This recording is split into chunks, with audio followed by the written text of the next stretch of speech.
नमस्कार, हर्ष न्यूज की तेज गति वाली बुलेटिन छत्तीसगढ़ रफ्तार में आपका स्वागत है। चलिए शुरू करते हैं क्षेत्रीय खबरों की तेज बुलेटिन छत्तीसगढ़ रफ्तार। मानसून सत्र के पहले दिन खाद की कमी और राजस्व निरीक्षक 2024 भर्ती परीक्षा में गड़बड़ी के मुद्दे पर विपक्ष हमलावर रही। डीएपी की कमी पर स्थगन प्रस्ताव लाया। भूपेश बघेल ने कहा कि 1300 रुपए का डीएपी बाजार में 2100 में मिल रहा है। धान उत्पादन कम करने सरकार खाद रोक रही है। बाजारों में अमानक बीज मिल रहे हैं। वहीं इस पर बहस के बाद सदन की कार्यवाही कल तक के लिए स्थगित कर दी गई है।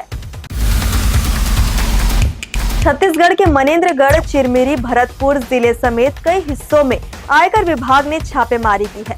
सोमवार सुबह इनकम टैक्स विभाग की टीमें चिरमिरी और मनेन्द्रगढ़ में लोगों के घर पहुंची है, जहां दस्तावेज खंगाले जा रहे हैं। बताया जा रहा है कि सुबह करीब 8 बजे चिरमिरी के पोड़ी नवापारा स्थित एससीएल ओपन कास्ट के मैनेजर रविशंकर चक्रधारी और मनेन्द्रगढ़ निवासी एसी मनीष गुप्ता के घर रेड पड़ी। 4 गाड़ियों में पहुंची टीम ने घर को चारों तरफ से घेर कर जांच कर रही है। छत्तीसगढ़ के रायगढ़ में श्री श्याम मंदिर में 25 लाख की चोरी हुई है। चोर मेन गेट का ताला तोड़कर मंदिर में घुसा, भगवान पर चढ़ा सोने का मुकुट, श्रृंगार के गहने और 2 दानपेटी से कैश लेकर फरार हो गया। घटना का सीसीटीवी वीडियो सामने आया है। आरोपी सफेद रंग की प्लास्टिक ओढ़कर और लोहे की रॉड के साथ मंदिर में घुसते दिखाई दे रहा है। जानकारी के मुताबिक सोमवार की सुबह पुजारी और श्रद्धालु पूजा अर्चना करने के लिए मंदिर पहुंचे। इस दौरान उन्होंने देखा कि मेन गेट का ताला टूटा हुआ है।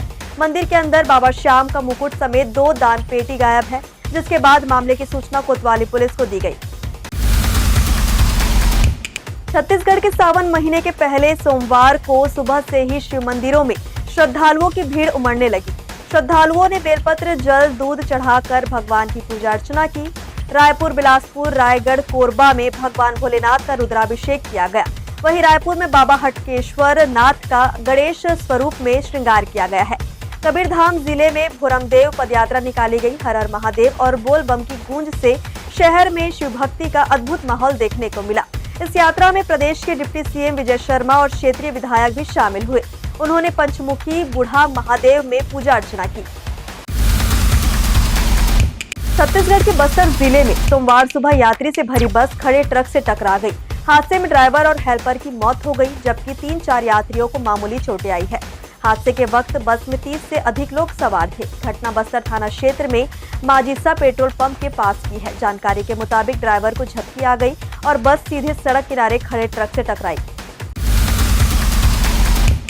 आदिवासी विकासखंड डौंडी के ग्राम किशनपुर में शिक्षक की कमी को लेकर आक्रोशित पालकों ने प्राथमिक स्कूल में ताला जड़ दिया है।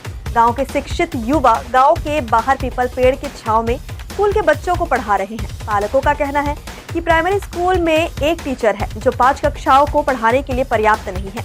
इस वजह से स्कूल में ताला लगाकर विरोध कर रहे हैं। वहीं शांतिपूर्ण ढंग से ग्रामीण गांव के बाहर बच्चों को पढ़ा रहे हैं। स्कूल में तालाबंदी की जानकारी मिलते ही स्कूल समन्वयक बीईओ मौके पर पहुंचे हैं और ग्रामीणों से स्कूल का ताला खुलवाकर स्कूल में पढ़ाने की अपील कर रहे हैं।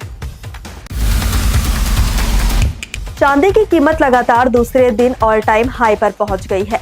India Boolean and jewellers association के अनुसार सोमवार 14 जुलाई को 1 किलो चांदी की कीमत 3,483 रुपए बढ़कर 1,13,773 रुपए पर पहुंच गई है। शुक्रवार को यह 1,10,290 रुपए प्रति किलो पर थी, जो इसका ऑल टाइम हाई था। वहीं 24 कैरेट सोने के दाम में भी आज तेजी है। ये 586 रुपए महंगा होकर 98,097 रुपए प्रति 10 ग्राम पर पहुंचा गया। जिले में वन्य जीवों की लगातार बढ़ती आवाजाही ने लोगों की चिंता बढ़ा दी है। एक और जहां अभी हाल ही में तेंदुआ की आमद से ग्रामीण सहमे हुए थे, वहीं अब उसी जिले में जंगली दंतैल हाथी के कदम पड़ चुके हैं। मानपुर में महाराष्ट्र की सीमा से सटे कोहका वन क्षेत्र में बीती रात से हाथी की मौजूदगी दर्ज की गई है, जिसके इलाके में दहशत का माहौल है। छत्तीसगढ़ रफ्तार की आज की बुलेटिन में बस इतना ही। अपने आसपास के खबरों से जुड़े रहने के लिए हमेशा बने रहें हर्ष न्यूज के साथ। नमस्कार।